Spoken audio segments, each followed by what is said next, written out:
entre ces deux mouvements, il y a un point commun, peut-être pour te retenir, c'est la défense des patries charnelles, des provinces. Jean Mabir a pu par exemple parler de l'Europe au sans drapeau. Alors, que vous inspirent les critiques concernant le régionalisme comme arme du mondialisme contre les États-nations? Ça peut être dénoncé par Pierre Hillard. Je vais répondre très franchement et très directement. Je trouve que ce sont des critiques absolument stupides. Généralement, ce sont des critiques qui sont portées par les milieux traditionnellement les plus jacobins. Ceux qui rêvent de la République une et indivisible, qui était celle des révolutionnaires, conception à laquelle il est curieux de voir se rallier des gens qui se veulent une origine plutôt contre-révolutionnaire, si vous voulez. Le raisonnement de gens comme Pierre Hillard, si j'ai bien compris, c'est que le mondialisme veut diviser pour régner, et que par conséquent, si les États se fédéralisent, par exemple, s'ils redonnent vie à leurs composantes régionales, à ce moment-là, il sera beaucoup plus facile de les tenir et de les dominer. Moi, je pense que c'est exactement l'inverse. Plus les gens retrouveront des racines avec leur patrie charnelle, avec leur enracinement régional, plus le lien social se rétablira dans des structures organiques significatives, et plus, au contraire, il sera difficile de les transformer en individus interchangeables, en individus abstraits. J'observe d'ailleurs que le mondialisme, si on veut à tout prix utiliser ce terme, utilise les États d'une façon constante. Les États aujourd'hui ont été mis au service des structures financières, et le rôle que le mondialisme assigne aux États, outre la répression, le contrôle et la surveillance de ces populations, c'est de créer les conditions du libre commerce, de la liberté des échanges, de la libre circulation des capitaux et des marchandises et des hommes, toutes choses que les États font à des degrés divers, mais dans l'ensemble plutôt docilement. Donc les États ne protègent pas du tout du mondialisme. L'erreur, c'est de croire que c'est à cause du mondialisme que les États-nations sont aujourd'hui menacés. Mais la réalité historique, c'est l'inverse. C'est parce que les États-nations ont commencé à se désagréger, qu'ils sont en crise au moins depuis les années 30 et qui ne tiennent plus aujourd'hui que par la peinture, que le mondialisme a pu se déployer, notamment par les stratégies boursières et financières que l'on connaît, comme il le fait aujourd'hui. Donc on ne peut pas à la fois vouloir résister au mondialisme et supprimer tout ce qui est de l'ordre de l'enracinement dans un territoire particulier. Ça me paraît complètement contradictoire. Les droites radicales en France se sont en partie figées un temps sur la question de l'Algérie française. Il y a des figures de la nouvelle droite et du Grèce viennent de ces mouvements, par exemple Pierre Vial. Et ça l'a nourri pendant un certain temps un vif antigaullisme en France. Alors, à l'intérieur de la nouvelle droite, très peu. Très peu. Je dirais que parmi mes amis et mes proches, parmi ceux qui ont été les principaux représentants de la nouvelle droite, je ne me souviens pas d'avoir jamais connu des antigaullistes frénétiques. Alors quand nous étions de jeunes adolescents, très hostiles à De Gaulle, dans le cadre de l'affaire de l'Algérie, etc., mais très rapidement, et pour ma part, dès 1966-68, c'est-à-dire que j'ai été très admiratif de la politique d'indépendance nationale du général de Gaulle. Je me souviens du discours du Québec, du discours de Phnom Penh, je dirais que le tournant a été lorsque le général de Gaulle a mis l'OTAN à la porte du territoire français, n'est-ce pas? Moi, je l'ai approuvé immédiatement. Je me souviens avoir fait dans le Figaro Magazine, dans les années 70, un article que j'ai dû reprendre dans l'un de mes livres, qui s'appelle « Pourquoi je me sens gaullien ». Donc ça répond, je crois, entièrement à votre question. L'antigaullisme, même résiduel, dans nos milieux, a tout à fait disparu. Alors, maintenant, Dans d'autres milieux, c'est une autre affaire, mais ça, c'est pas mon problème. D'autant plus que je me méfie beaucoup des étiquettes. Moi, je ne mets pas du tout la nouvelle droite dans les droites radicales, parce que je ne sais pas très bien ce que ça veut dire, d'ailleurs. Hein. Je suis bien que... Hein oui, mais ça, le sens étymologique, oui, bien sûr. Mais dans le langage public courant, droite radicale égale extrême droite. Hein. Et moi, je suis très lucide sur les grandes différences qui existent entre la nouvelle droite et l'extrême droite. De même, tout à l'heure, vous parliez du nationalisme. Je suis quelqu'un qui n'est pas nationaliste et qui a critiqué fondamentalement le nationalisme comme une sorte d'égoïsme collectif, hein, relevant de ce que Heidegger appelle la métaphysique de la subjectivité. Donc je ne suis pas du tout dans cette perspective. Vous avez déjà pu, d'un entretien avec Frédéric Taddy, où vous exprimez une certaine sympathie pour le patriotisme. Vous parliez, je crois, de la commune qui fait une synthèse entre démarche sociale et patriotisme. Oui. Il y a une différence entre patriotisme et nationalisme? Ah oui, tout à fait, oui. Patriotisme me paraît être un sentiment, bon, ce que je vais vous dire là, c'est pas très original, hein. C'est un sentiment assez élémentaire d'attachement au pays, au territoire, au peuple dont on fait partie, et qui me paraît être une attitude absolument universelle. Je veux dire universelle en ce sens que chacun se sent plus attaché à ce dont il est proche, qui lui est familier, ce dans quoi il se reconnaît, que dans des populations qu'il peut par ailleurs estimer considérablement, mais qui ne sont pas les siennes, tout simplement. Bon, là, c'est vraiment une constatation élémentaire. Et effectivement, dans l'histoire, il y a eu quelques mouvements qui ont en même temps manifesté de façon forte ce patriotisme, qui, il faut bien le dire, se manifeste d'autant plus qu'un pays est menacé par un ennemi, hein, qu'il a en même temps manifesté des préoccupations d'ordre social ou socialiste. Et la Commune est évidemment un épisode de l'histoire de France auquel je suis tout particulièrement attaché, parce qu'il a vraiment réalisé cette synthèse d'un incontestable patriotisme, et en même temps qu'il a toutes les brèves réformes qu'il a tenté de réaliser s'inspirent directement du socialisme ouvrier, du mutualisme proudhonien, du syndicalisme des origines, etc. Donc il y a là un ensemble, très bref malheureusement, mais qui est pour moi la valeur d'exemple et de symbole. Hein. J'irais même jusqu'à dire qu'il y a la coupure entre les communards et les Versaillais, elle va très au-delà de 1871, n'est-ce pas? Je crois qu'elle existe toujours aujourd'hui. Machine. Bien. Le Grèce, ou la Nouvelle Droite, des figures de la Nouvelle Droite, ont été à la fois comme anti-libéral et anti-communiste, en tout cas anti-bolchevique. Vous avez d'ailleurs votre fameuse phrase, souvent d'ailleurs mal interprétée, vous dites trouver aussi comment dire, c'est la casquette de l'armée rouge. Oui, la casquette de l'armée rouge et de McDonald, et que vous opposez. En réalité, j'ai écrit porter la casquette de l'armée rouge est une perspective horrible. C'est pas une raison pour pouvoir aller consommer des McDo à Brooklyn. Bon, ouais. C'est une formule, bien entendu. Et si on la lit honnêtement, elle veut dire que je n'avais à l'époque pas plus de sympathie pour le système soviétique ou le goulag que pour le système du monde prétendu libre, qui était en fait un monde américano-centré. Cela dit, je veux dire, on n'est plus du tout dans ce cas de figure. Je veux dire, nous ne sommes plus à l'époque de la guerre froide. Hein, on est sorti de l'après-guerre, et aujourd'hui, et depuis longtemps, je désigne le libéralisme véritablement comme l'ennemi principal, car l'ennemi principal, c'est le plus puissant, évidemment. Hein. Alors du coup, pour revenir à la question, il y a à la fois un anti-libéralisme et un anti-communisme, tout en citant régulièrement Marx. Assez souvent régulièrement, c'est peut-être un peu exagéré, mais de temps à autre, et parfois fréquemment, oui. Vous avez été un des pionniers en France dans l'idée de la décroissance. Oui. Vous défendez aussi un certain localisme. Oui.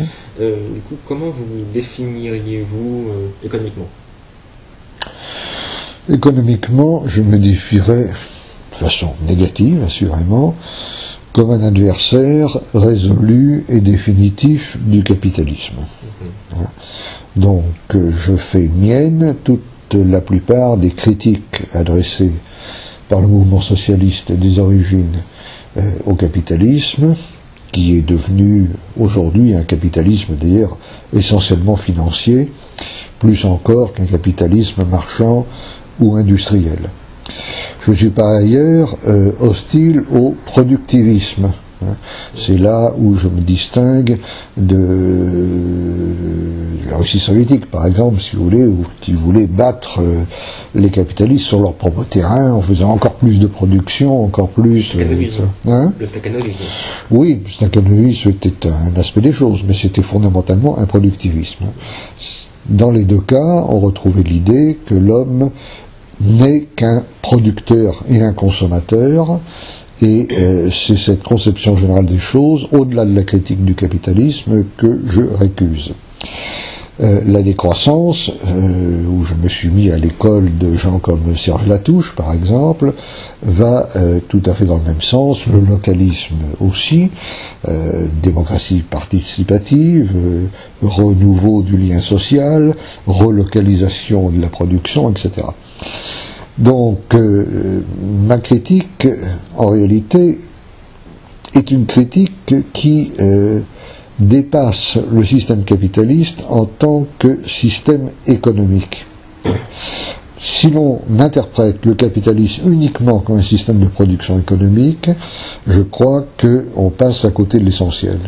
Le capitalisme véhicule avec lui un modèle anthropologique, des valeurs particulières, qui sont des valeurs essentiellement marchandes, une conception de l'homme comme un être égoïste, préoccupé de son seul intérêt matériel immédiat et qui ne cesse de chercher à maximiser ses profits, donc la figure du marchand, si vous voulez.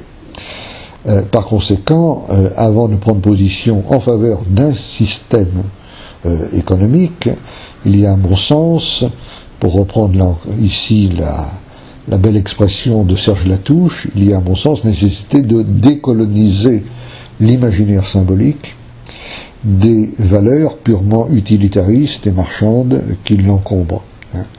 C'est-à-dire de prendre une distance vis-à-vis de l'économie elle-même. Les doctrines qui mettent au centre de leur conception du monde l'économie me paraissent toutes également condamnables. Alors là, on touche un autre domaine qui est les rapports, par exemple, du politique et de l'économique.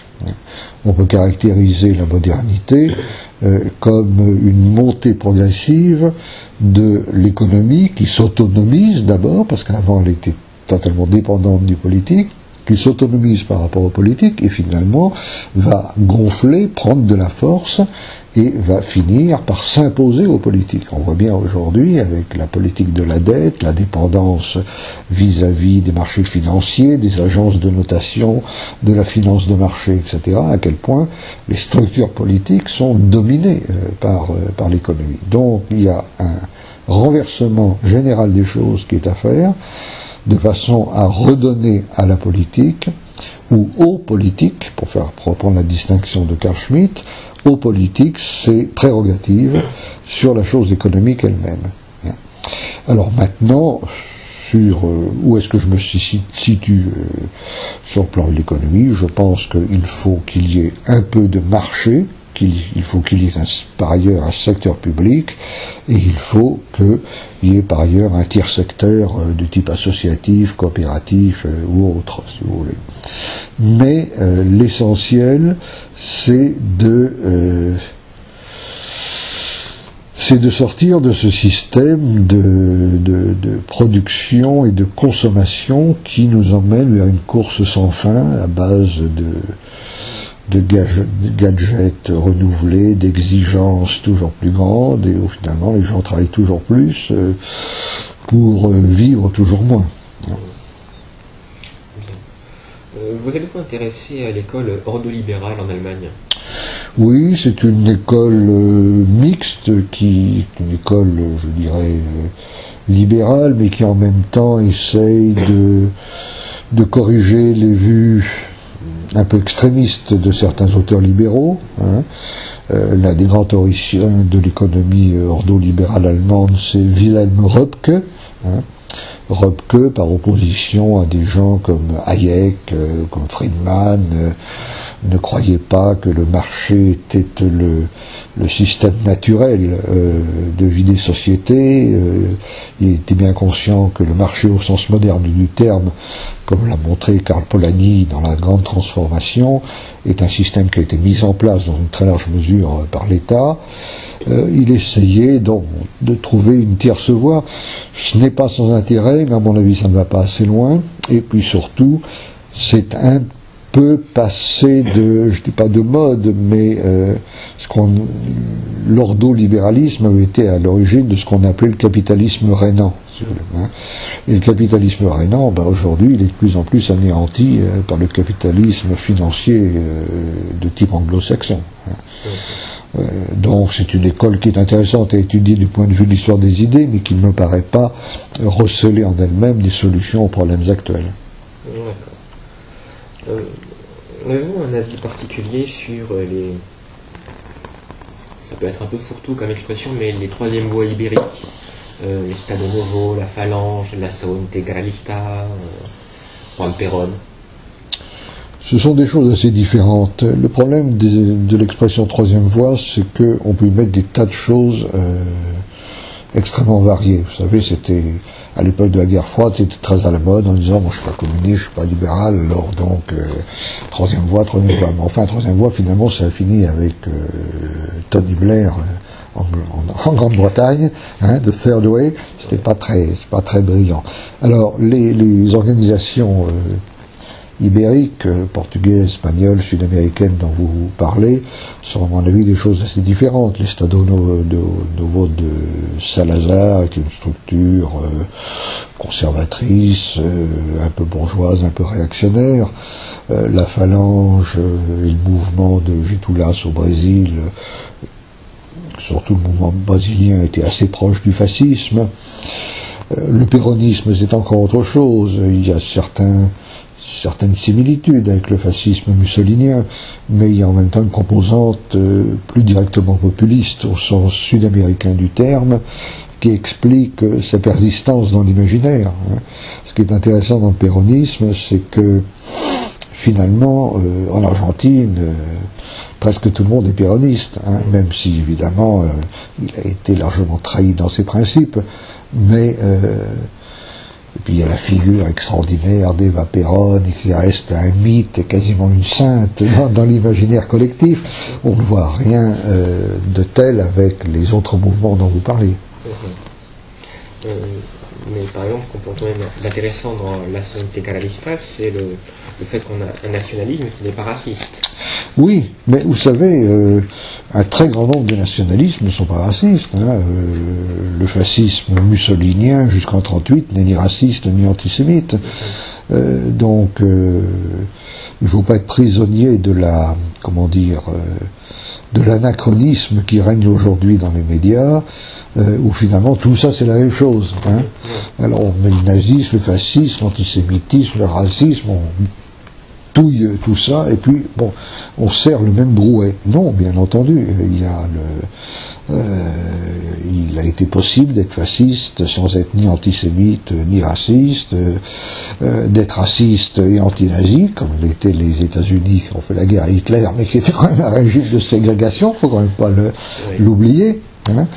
Et tout un tas de distinctions, sans compter les anciens antiracistes passés à la collaboration, les antisémites dans la résistance, et tout un tas d'itinéraires qui sont un sujet d'étude pour l'historien, n'est-ce pas? Mais donc personnellement, je crois que la grande erreur, c'est de vouloir chercher toujours les similitudes. Moi, ce qui m'intéresse, c'est l'inverse. C'est-à-dire, vous pouvez prendre Franco et Salazar, il y a évidemment des points communs. Mais ce qui m'intéresse, moi, c'est de savoir en quoi l'un se distingue de l'autre. Bon. Et c'est la même chose pour les différents mouvements que vous citiez. Vous avez aussi beaucoup écrit sur la question des sciences. Oui.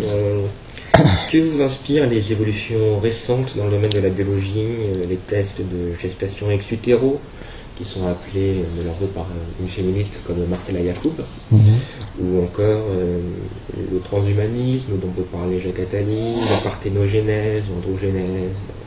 Oui, alors les tests de gestation ex utero, je vous rassure tout de suite, ça n'existe pas à l'heure actuelle. On n'a pas encore réussi à faire pousser des fœtus dans des bocaux. Alors je ne sais pas si ça se fera, mais dans les perspectives que vous évoquez, je trouve qu'on est souvent dans le domaine de la science-fiction. La littérature transhumaniste, en particulier, l'idée que l'homme va créer volontairement lui-même une nouvelle espèce. Moi, je suis très sceptique d'abord, et je suis très réservé sur ce genre de perspectives qui me paraissent beaucoup plus dangereuses que souhaitables. Cela dit, il y a quand même d'autres perspectives qui se dessinent, c'est incontestable. La fusion programmée de l'électronique et du vivant, par exemple, la robotique, l'évolution de l'intelligence artificielle. Je veux dire, on retrouve là le vieux problème ou principe même qui définit l'essence de la technique, c'est-à-dire que dès que quelque chose devient techniquement faisable, c'est effectivement fait. Et toutes les autorités politiques, les comités bioéthiques et autres peuvent gémir derrière, ça se fera. Alors ça se fera comment? Dans quelle perspective? Pour en tirer quoi? Je dirais que là il faut voir au coup par coup. Mais je suis d'une manière générale très réservé vis-à-vis de ces phénomènes, tout en sachant que il ne faut pas non plus tomber dans la science-fiction et croire que ce qu'on voit dans les films c'est forcément pour demain. Même si l'histoire étant ouverte, il est absolument impossible d'imaginer ce qu'il en sera au-delà de certains temps. Ce qui est d'ailleurs très intéressant, car si on vous dit imaginez l'état des sciences dans 100 ans, pas facile, personne ne peut faire ça. Et si on vous dit dans 1000 ans, oui. 1000 ans c'est pas énorme à l'échelle de l'histoire humaine. Alors là, vous vous sentez accablé par le silence, on ne peut rien dire, tout simplement. La science-fiction, les auteurs de science-fiction, de manière générale, ont quand même anticipé un certain nombre de choses, évidemment. Oui, parce que la science-fiction,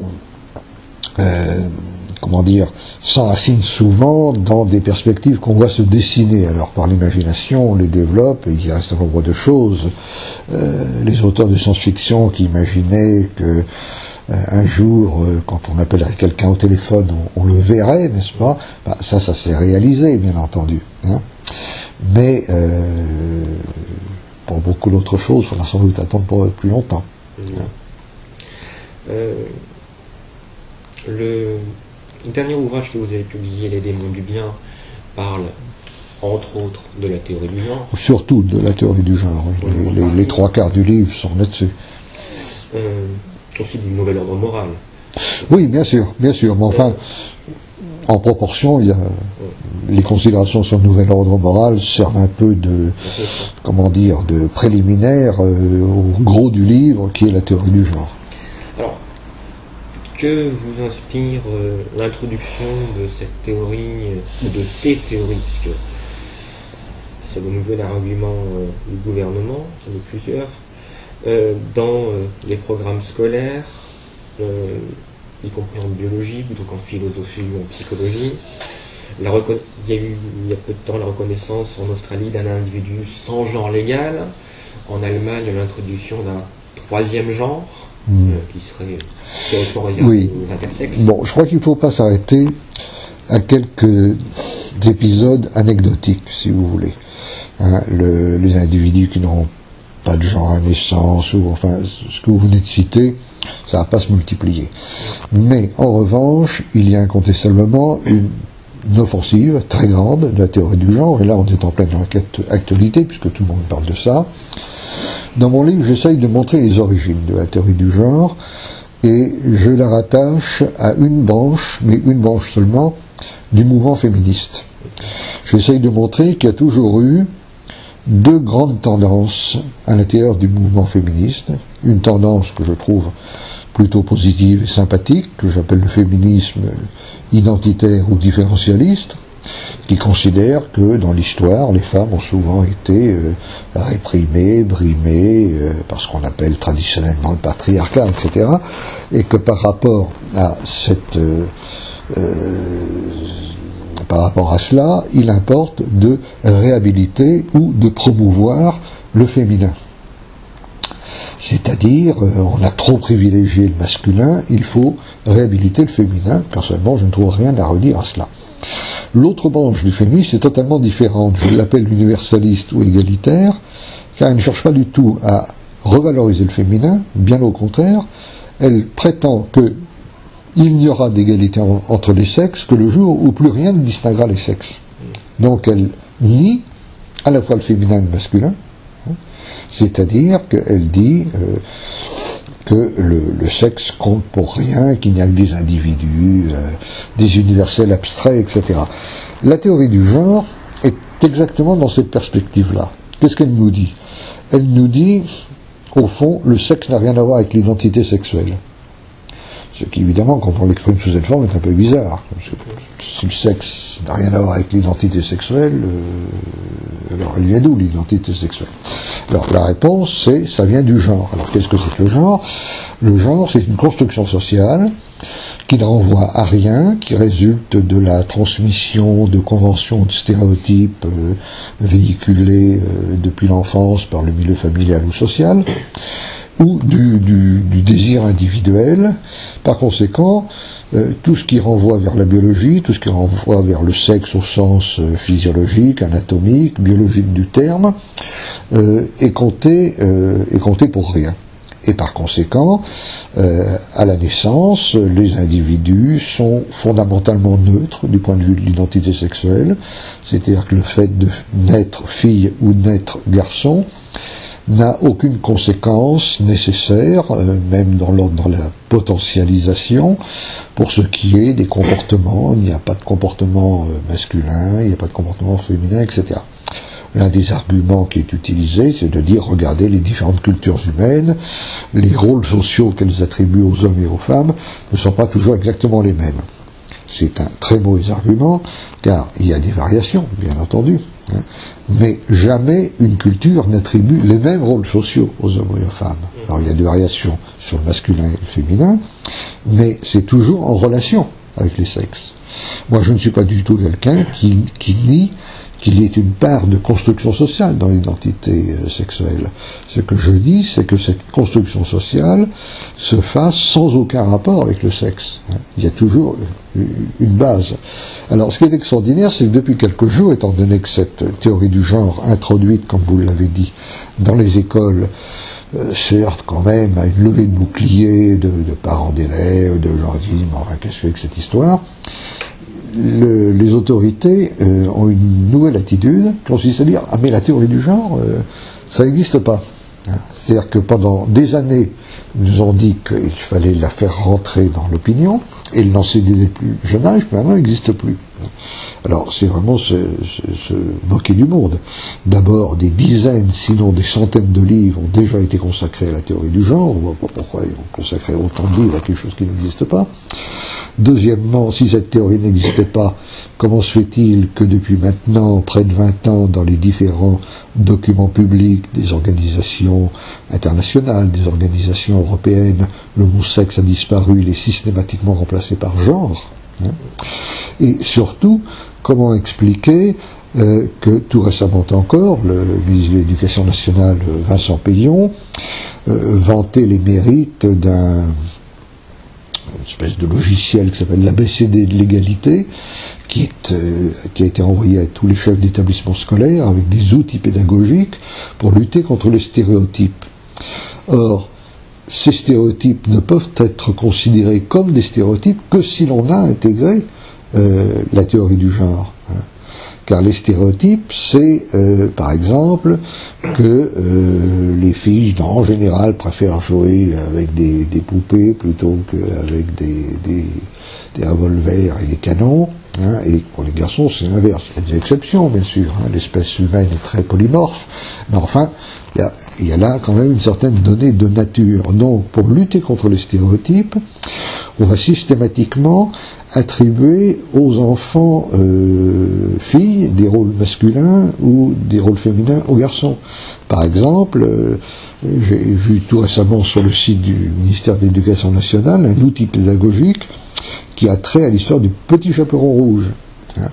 Et alors il est dit, voilà, il faut enseigner l'histoire du petit chaperon rouge en faisant jouer le loup par des filles et le petit chaperon rouge par des garçons.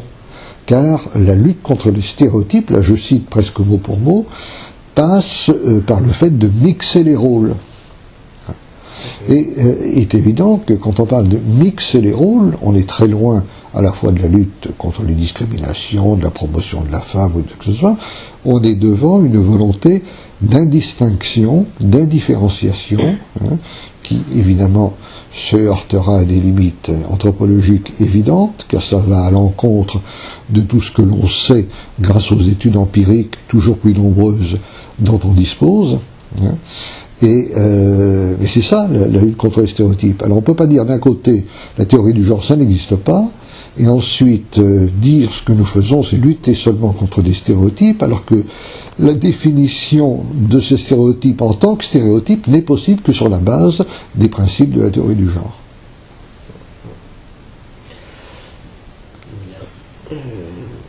Dans les pays ayant adopté le mariage homosexuel, au bout d'une dizaine d'années de pratique, on voit apparaître comme solution au problème de filiation les triples, voire quadruples filiations, c'est-à-dire des enfants ayant plus de 2 parents légaux sans passer par l'adoption simple.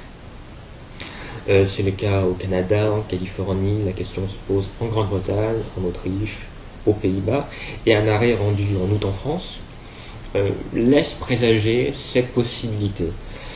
Qu'est-ce que cela vous inspire? Bon, ça m'inspire, je dirais oui, je trouve ça détestable, mais en même temps ça me fait un petit peu sourire, si vous voulez, parce que je crois qu'il ne faut pas non plus trop dramatiser. Hein. Le mariage homosexuel dont on a parlé abondamment, ça touche, il faut quand même le savoir, une minorité de minorités. Hein.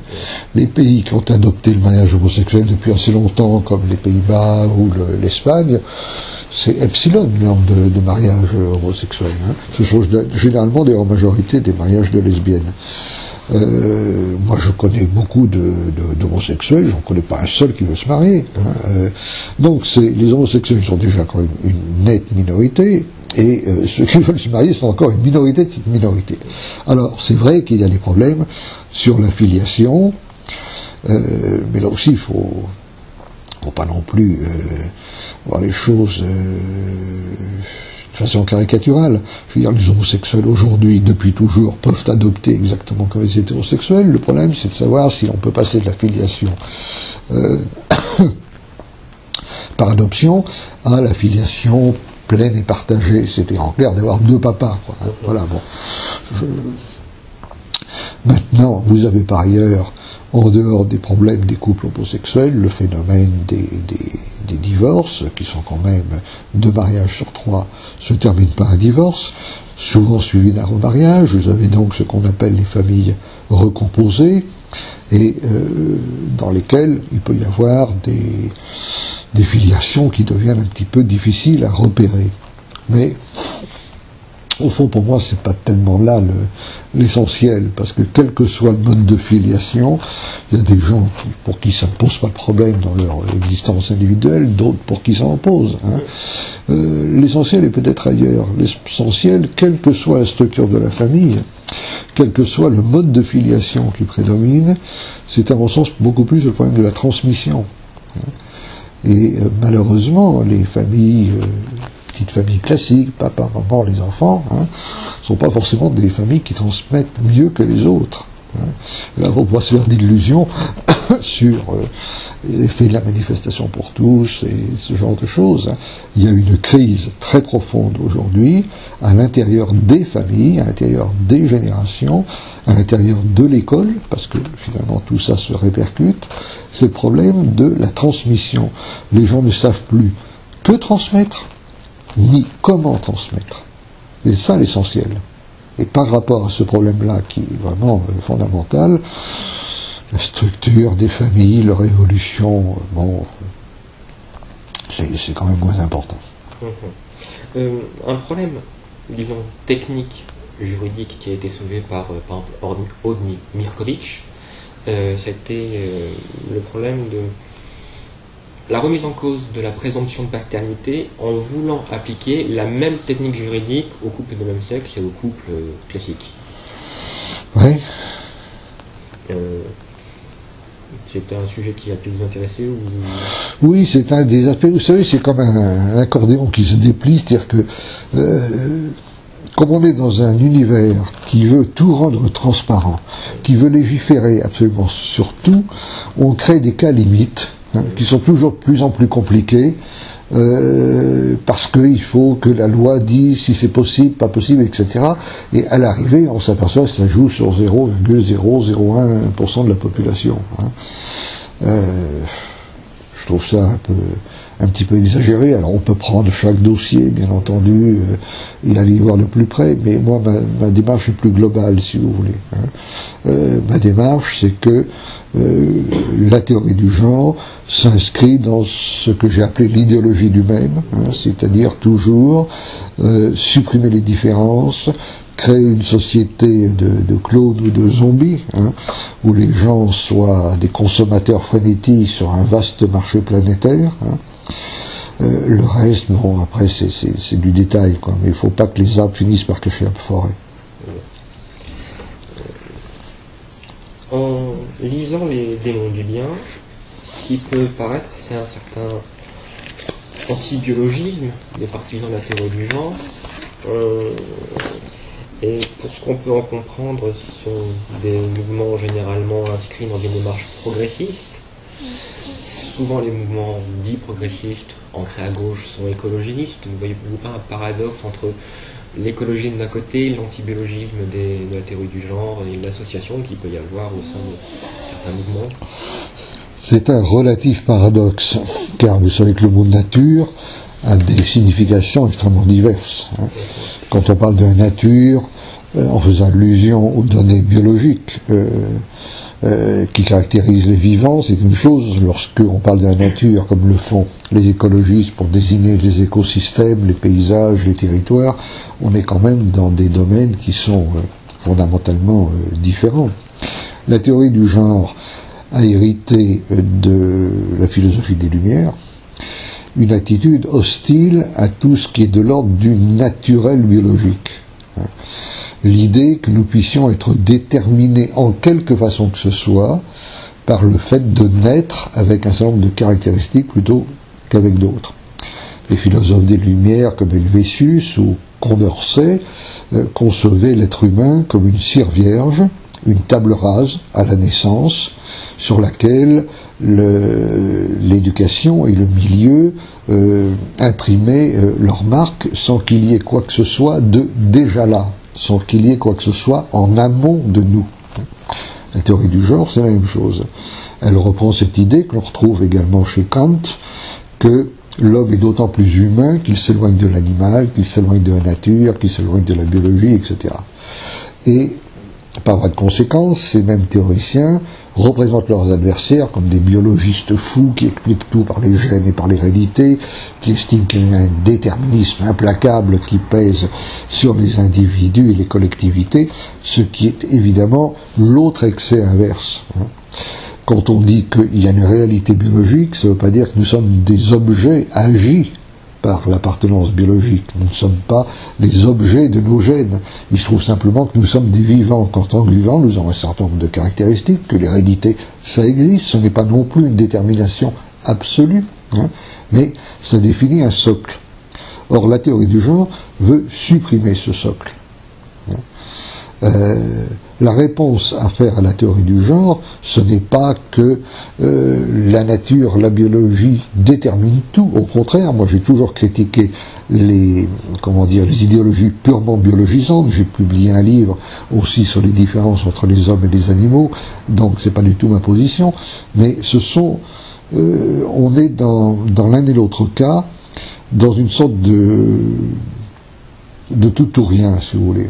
D'un côté, il y aurait ceux qui disent tout s'explique par la nature, rien par la culture, et ceux qui disent tout s'explique par la culture, rien par la nature. La vérité, en fait, c'est qu'il faut prendre en compte et la nature, et la culture, et les constructions sociales, et les déterminations biologiques, qui s'influencent mutuellement. C'est ça la vie humaine, c'est ça qui fait la réalité sociale historique. Si on ne tient pas les deux fils en même temps, alors on est complètement déséquilibré. Les partisans de la théorie du genre affirment vouloir déconstruire les stéréotypes de genre des sociétés traditionnelles. Est-ce qu'on ne pourrait pas avoir un paradoxe dans le fait qu'en général les partisans de cette théorie développent leurs propres stéréotypes? On pourrait décrire en gros l'idée d'une garçonne en général. C'est souvent des femmes un peu garçonnes, masculines, qui défendent cette idée-là et pas... Non, je trouve pas ça paradoxal parce que c'est deux domaines totalement différents. Il est vrai que beaucoup de militantes féministes ont une féminité un peu discrète, la garçonne, etc. Mais c'est un choix. C'est pas la naissance qui détermine la façon dont vous allez vous couper les cheveux. Donc, ça relève du caractère, de l'imitation, de la mode, de ce que vous voulez. Tandis que les stéréotypes auxquels ils s'attaquent, c'est tout autre chose. Ce qu'ils appellent stéréotypes, ce sont des données naturelles qui fait que les filles tendent à se comporter plutôt comme des filles et ensuite comme des femmes, et les garçons plutôt comme des garçons et ensuite comme des hommes. Et qu'ils en tirent argument pour nier l'existence des sexes, tout ramener au genre, etc. Donc, non, là, je crois que c'est un peu polémique. C'est pas du tout la même chose. C'est comme si vous me disiez, elles portent toutes des jeans ou elles portent toutes des bottes, etc. Ça n'a rien à voir avec les caractéristiques qui sont liées à la naissance. D'accord. Une autre position qui pourrait paraître paradoxale, c'est le fait que les gender studies se sont souvent basés sur des études ethnologiques, l'investigation extra-européenne, consacrant un troisième genre, on pense par exemple au Baou, au Rae polynésien, mais en même temps c'est une idéologie, comme vous l'avez décrit, qui s'inscrivait dans l'idéologie des Lumières, dans un certain progressisme, et n'y a-t-il pas un paradoxe pour des progressistes de s'appuyer sur des civilisations qui, selon leurs propres critères universalistes, sont primitifs? C'est pas si paradoxal. Le recours au bon sauvage est un trait caractéristique de ces milieux et de ces pensées. Lorsque Rousseau, dans la partie la plus faible de son œuvre, parce que je la considère comme très importante par ailleurs, voit dans le bon sauvage l'homme qui n'a pas encore été corrompu par la civilisation, il est dans cette démarche, et pourtant ça ne l'empêche pas d'être revendiqué par quantité d'auteurs auxquels vous faites allusion. Donc c'est pas tellement extraordinaire. Il y a eu beaucoup de travaux d'ethnologues qui sont allés étudier telle ou telle tribu et qui ont cru pouvoir trouver là un enseignement sur la nature humaine qui n'avait pas encore été modifié par certains comportements culturels. Quant aux Rae polynésiens, c'est pas du tout un troisième sexe, c'est des travestis. C'est quelque chose qui est assez connu. C'est des travestis, mais les travestis ne sont pas un troisième sexe. Les travestis, ce sont des gens d'un sexe qui rêvent de l'autre sexe et qui voudraient appartenir à l'autre sexe, et qui vont singer un peu cet autre sexe. C'est une attitude, le travestissement, qui n'abolit pas du tout la différence des sexes. C'est au contraire parce qu'il y a deux sexes différents qu'il y a travestissement. C'est parce qu'on est d'un sexe et qu'on voudrait être de l'autre on va se travestir. Donc c'est un très mauvais argument, de même que c'est un très mauvais argument de faire, comme certains écrivains l'ont fait, de décrire l'homosexualité comme le troisième sexe. L'homosexualité n'est absolument pas un troisième sexe. Il y a des sexes, il y en a deux. Hein. Il y a le sexe masculin et le sexe féminin, sauf des cas purement pathologiques d'intersexualité, d'hermaphrodisme qui touche epsilon. Bon. Il n'y a que deux sexes. La majorité des hommes et la majorité des femmes sont hétérosexuels. Et une minorité d'entre eux sont homosexuels, ils l'ont toujours été, à toutes les époques, sous toutes les latitudes et tous les climats. Hein. Mais l'homosexuel homme, c'est un homme, l'homosexuel femme, c'est une femme. Il n'y a que deux sexes. Donc l'homosexualité n'est pas un troisième sexe. Diriez-vous que la société contemporaine est misandre?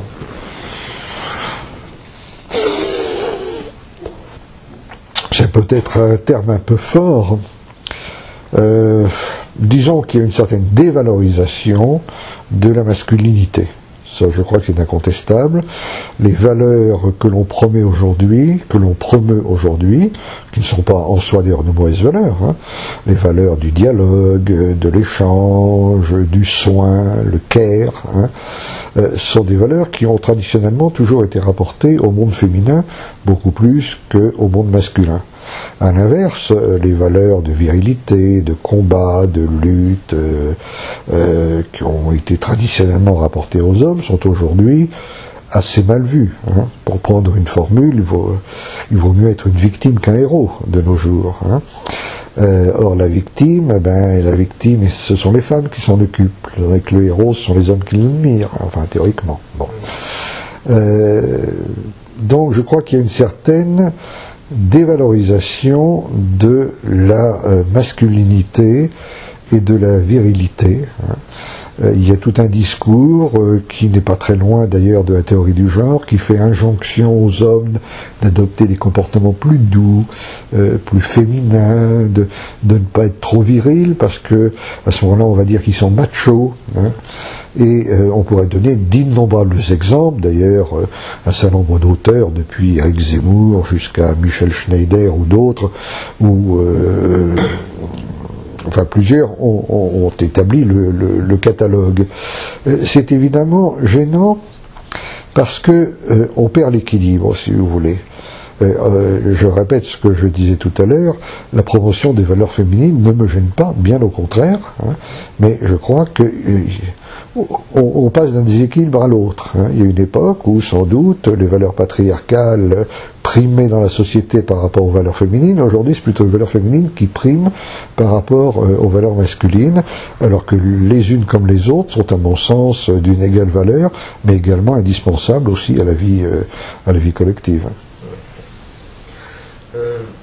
Vous parlez d'une volonté d'indifférenciation générationnelle chez les partisans de la théorie du genre. Est-ce qu'on pourrait faire un parallèle avec ce qu'on peut entendre par exemple de la part d'Alain Finkielkraut concernant la simultanéité des générations chez les Juifs? Non, je ne crois pas. Pas du tout ça. Si je ne me trompe pas, le texte de Finkielkraut auquel vous faites allusion, que je crois connaître, c'est d'ailleurs pas un texte directement de Finkielkraut, c'est un commentaire fait par Finkielkraut sur la philosophie d'Emmanuel Lévinas, qui dit que dans l'acte fondateur du peuple juif, qui est la parole de Dieu au Sinaï, il y a une injonction faite d'avoir toujours à l'esprit la coprésence des différentes générations.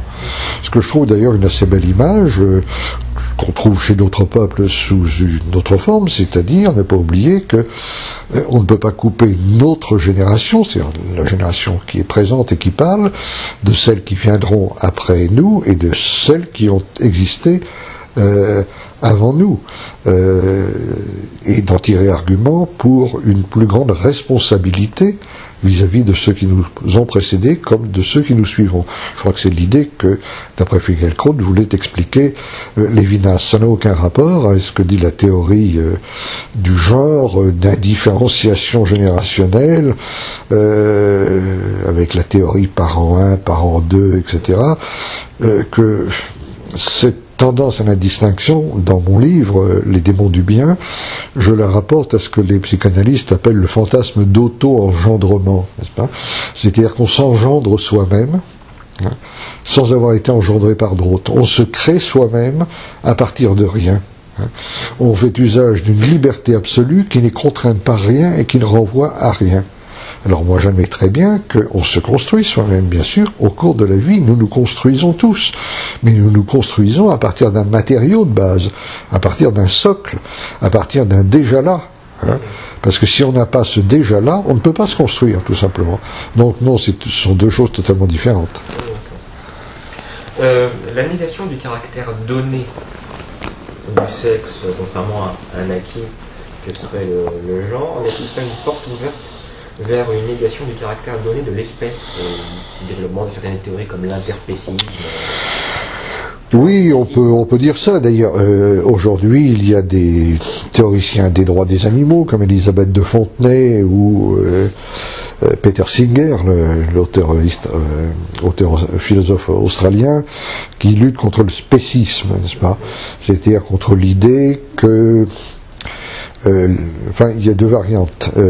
Soit l'idée que notre espèce est plus intéressante et plus importante que les autres espèces, soit l'idée que notre espèce est coupée plus ou moins radicalement du reste du monde animal, ce qui sont d'ailleurs deux idées différentes. Hein.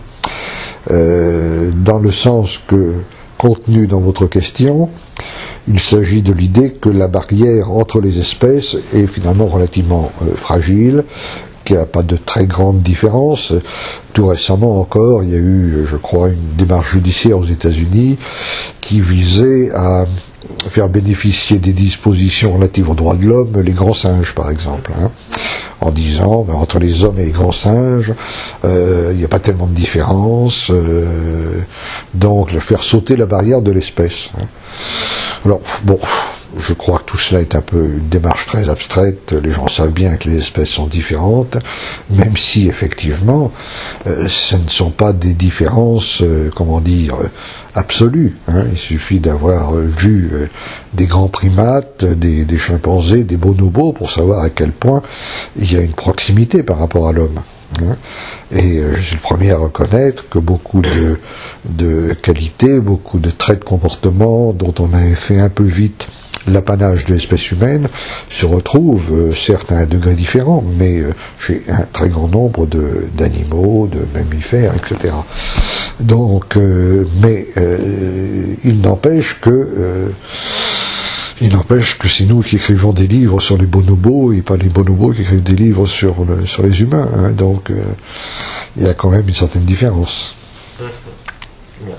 Mais votre question se justifie parce que c'est toujours cette même idée qu'il faut faire primer le commun pour aller vers l'indistinction. Vous faites à un moment dans Les démons du bien une comparaison qui peut être étrange pour un chrétien, voire pour un juriste. Lorsque vous dites que de la part de la Vierge Marie, il y a une démarche de mère porteuse pour Dieu. Oui, mais ça c'est une boutade, bien sûr. Ce que je voulais dire par là, c'est que les chrétiens évidemment se réfèrent à la Sainte Famille, Jésus, Marie, Joseph, et qu'en fait c'est une famille quand même un peu particulière, il faut bien le dire, puisque Joseph n'est pas théoriquement le père de Jésus, que la Vierge Marie s'est retrouvée enceinte des œuvres de l'Esprit, et c'est pas tout à fait le modèle le plus courant, disons, pour la famille telle que on la conçoit dans la manif pour tous, hein. D'autant plus que s'il y a évidemment une grande tradition de l'Église sur la famille, quand on voit le texte des évangiles, Jésus est totalement elliptique sur ces choses-là. Il suffit de lire le texte des évangiles, et en particulier des évangiles synoptiques, c'est-à-dire Marc, Luc et Matthieu, pour percevoir que Jésus a plutôt de très mauvaises relations avec sa famille. Hein. Il ne dissimule pas que sa véritable famille, ce sont ses disciples. Hein. Et quand il est dit dans les évangiles que sa mère, ses frères et sœurs venaient le voir pour lui parler, il les envoyait bouler d'un revers de main en disant « ma famille, ce sont mes disciples hein. ». Parce qu'à la rigueur, dans la Bible, ce qui ressemble le plus à une gestion pour autrui, c'est le cas d'Ismaël porté par la servante égyptienne pour Abraham, dont l'épouse est stérile. Oui, mais enfin, c'est pas seulement pour Abraham, c'est aussi pour le couple que forme Abraham avec sa femme stérile. Ouais. Hein. Généralement, une mère porteuse porte un enfant. Pour un couple, il y a quand même une relation à 3. Hein. Et à 4 si on veut avec l'enfant.